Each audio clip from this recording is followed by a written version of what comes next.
कहो कहानी इस YouTube चैनल पर आप सभी का स्वागत है।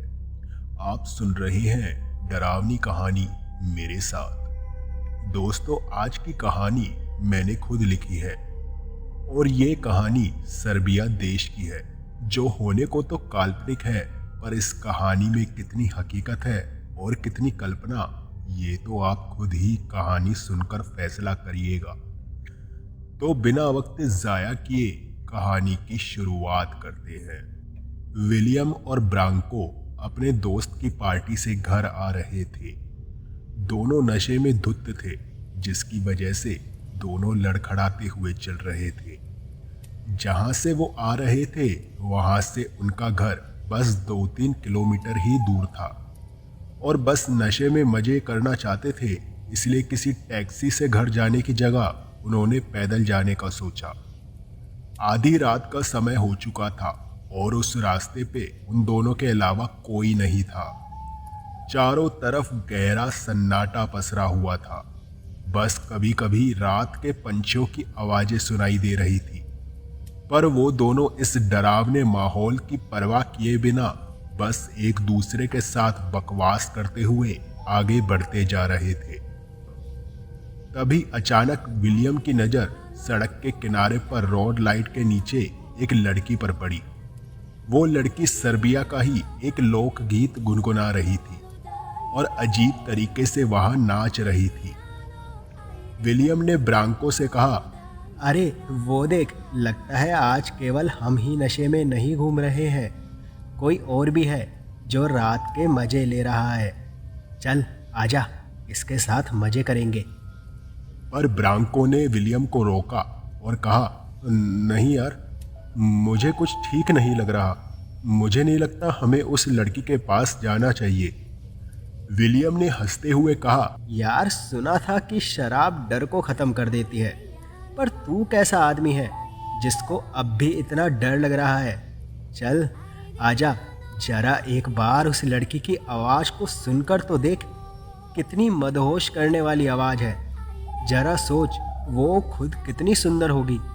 तो चल ना, बस एक बार उसको देख ही लेंगे।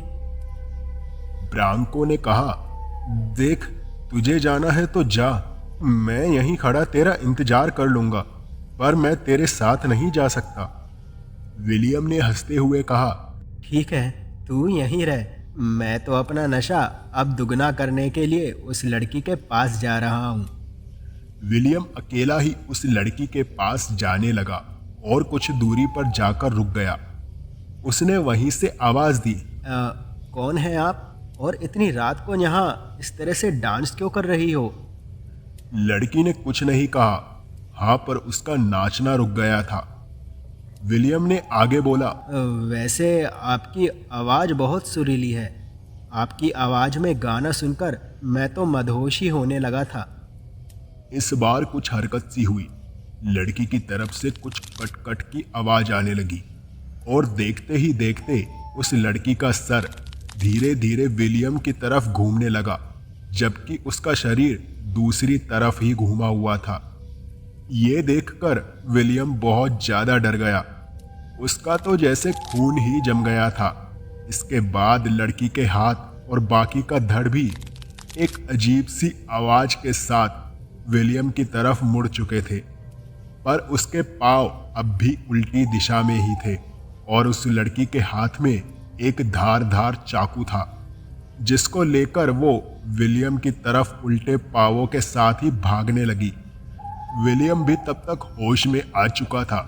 वो भी वापस भागने लगा। भागते भागते ही उसने ब्रांको को भागने को कहा।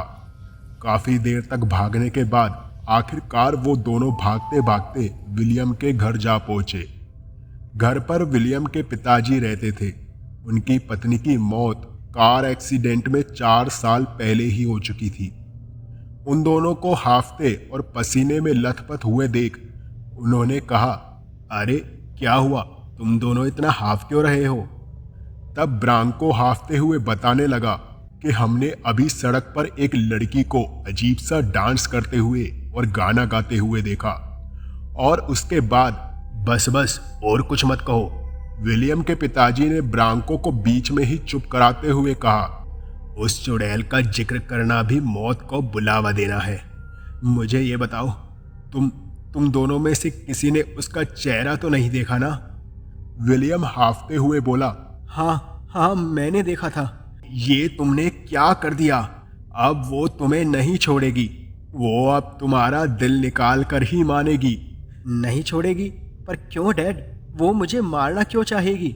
मैं नहीं बता सकता। पर आपको बताना होगा, क्योंकि मेरी जान का सवाल है। ठीक है, मैं बताता हूँ, पर ब्रांको तुम बाहर चले जाओ, नहीं तो वो तुम्हारे पीछे भी आएगी। वो एक मौत है, और एक बार जो मौत के बारे में जो सच जान लेता है वो उसके पीछे जरूर आती है। पर ब्रांको वहां से नहीं गया, और फिर उन दोनों के जिद करने पर विलियम के डैड ने उन दोनों को उस लड़की की कहानी सुनाने लगे। ये बात 1980 के समय की है। सर्बिया के एक कॉलेज जिसका नाम यूनिवर्सिटी ऑफ बेलग्रेड है, वहाँ एक लड़की पढ़ती थी जिसका नाम था वेसना। वो लड़की देखने में बेहद खूबसूरत थी, पर वो किसी से भी ज़्यादा नहीं बोलती थी। उसके कोई दोस्त भी नहीं थे। वो कहते हैं ना, कुछ लोग सिर्फ खुद में ही रहते हैं।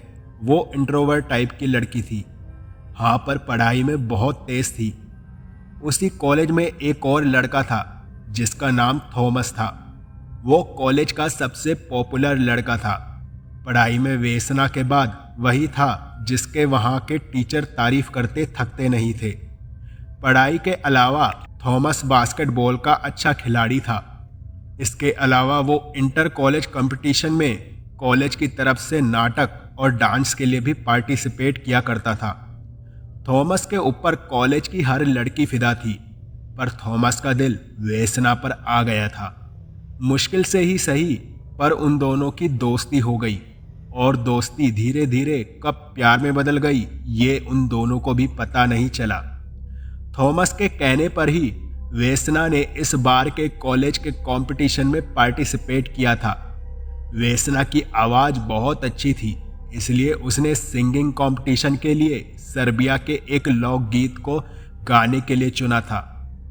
कंपटीशन वाले दिन वेसना और थॉमस दोनों ने ही कॉलेज के लिए फर्स्ट प्राइज हासिल किया था। दोनों बेहद खुश थे।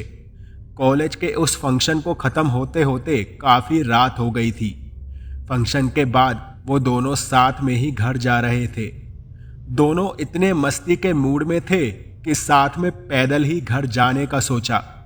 दोनों रास्ते भर हंसते हुए, बातें करते हुए, नाचते गाते वेसना के घर की तरफ बढ़ रहे थे। उनको ये भी ध्यान नहीं रहा कि अब वो एक सुनसान सड़क पर आ गए हैं, और तभी कुछ मनचले 4 लड़कों का झुंड उनके सामने से बाइक पर आता हुआ दिखा। उन्हें देखकर वो दोनों सड़क के किनारे खड़े हो गए। वो लड़कों का झुंड बाइक रोककर उनके पास आ गया, और वेसना के साथ वो लड़के बदतमीजी करने लगे। जब थॉमस ने उन लड़कों को रोकना चाहा, तो वो लड़के थॉमस को लात घूंसों से मारने लगे। थॉमस काफ़ी बुरी हालत में हो चुका था। उसकी ऐसी हालत हो गई थी कि अब वो उठ भी नहीं पा रहा था।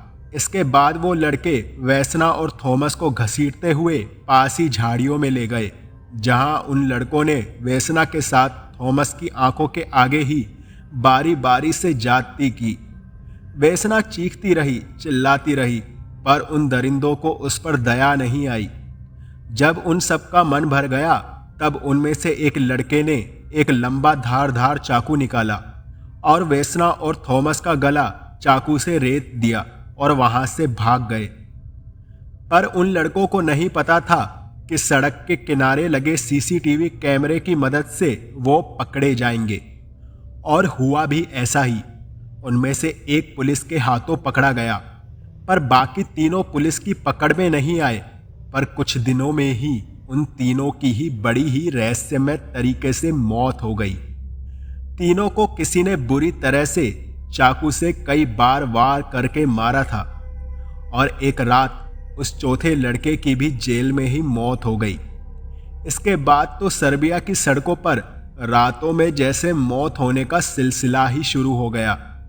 कई लोगों ने बताया कि रास्ते में एक लड़की अजीब सा गाना गाते हुए डांस करती है।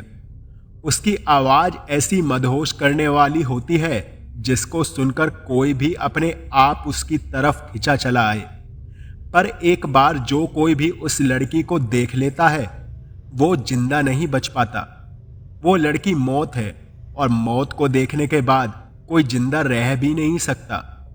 लोग तो ये भी कहते हैं कि उस लड़की के बारे में अगर कोई जिक्र भी करता है या उसकी कहानी को भी सुनता है तो वो लड़की उसके सपने में आना शुरू कर देती है।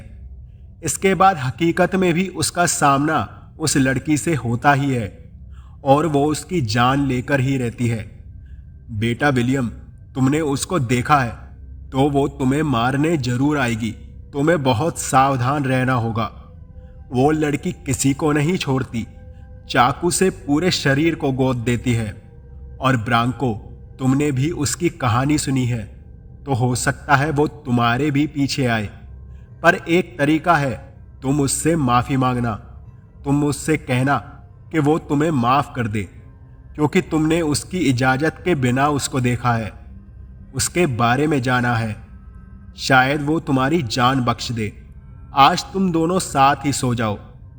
इसके बाद विलियम और ब्रांको दोनों कमरे में जाकर सोने की कोशिश करने लगे, पर दोनों इतने घबराए हुए थे कि उनकी आंखों से नींद गायब थी। पर फिर भी ब्रांको की आंख लग गई और उसके सपने में वो ही लड़की उसके सामने खड़ी थी, हाथ में चाकू लिए। वो उसको बुला रही थी।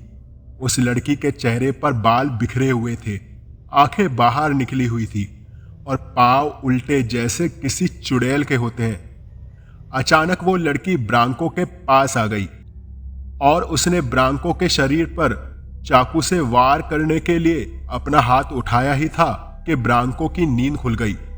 वो घबराते हुए जग गया। उसके कपड़े पसीने से भीग चुके थे। वो काफी देर तक लगातार बड़बड़ाए जा रहा था कि वो लड़की उसको माफ कर दे क्योंकि उसने उस लड़की की इजाजत के बगैर उसको देखा है और उसके बारे में जाना है। वो उसकी जान बख्श दे। विलियम ने मुश्किल से उसको शांत किया। अगला पूरा दिन दोनों ने साथ ही बिताया, पर दोनों इतने घबराए हुए थे कि उन्होंने पूरे दिन खाना तक नहीं खाया। अंधेरा होने लगा था और उन दोनों के और विलियम के पिताजी की धड़कन बढ़ रही थी। आधी रात का वक्त हो चुका था। तीनों एक साथ ही थे। तभी दरवाजे पर दस्तक हुई। कोई जोर जोर से दरवाजा पीट रहा था। विलियम ने घबराते हुए चिल्लाकर पूछा, कौन है? पर किसी ने जवाब नहीं दिया। बस दरवाजे को कोई जोर जोर से पीटे जा रहा था। विलियम ने फिर से पूछा, कौन है? बताता क्यों नहीं? तब एक भयानक आवाज आई, तेरी मौत हूं मैं। दरवाजा खोल। ये आवाज सुनकर तीनों घबरा गए। तभी अचानक एक जोर की आवाज के साथ दरवाजा टूट गया और वो लड़की अंदर आ गई। उसके पांव उल्टे थे और उसकी लाल लाल आंखें बस विलियम को ही देख रही थी। वो तेजी से विलियम की तरफ बढ़ी, पर विलियम के पिताजी बीच में आ गए। उस लड़की ने अपने हाथ में पकड़े चाकू से विलियम के पिताजी के शरीर पर ताबड़तोड़ वार कर दिए। उनका शरीर लहू लुहान हो चुका था। इसके बाद उस लड़की ने विलियम के साथ भी यही किया। चाकू से इतने तेज वार उसने विलियम के शरीर पर किए कि विलियम की आंतें बाहर निकल आई थी। इसके बाद वो लड़की धीरे धीरे ब्रांको की तरफ बढ़े जा रही थी, पर ब्रांको काफी देर से आंखें बंद करके बस उस लड़की से माफी मांगे जा रहा था। तब जाने उस लड़की को क्या हुआ, वो वहां से अचानक गायब हो गई। इस घटना के बाद भी सर्बिया के कई लोगों का और वहां की पुलिस का दावा है कि उन्होंने उस डांसिंग लेडी को देखा है और अब तक कई मौतें उस लड़की के हाथों हुई है। वो डांसिंग लेडी आज भी सर्बिया की सड़कों पर इंतजार कर रही है अपने अगले शिकार का।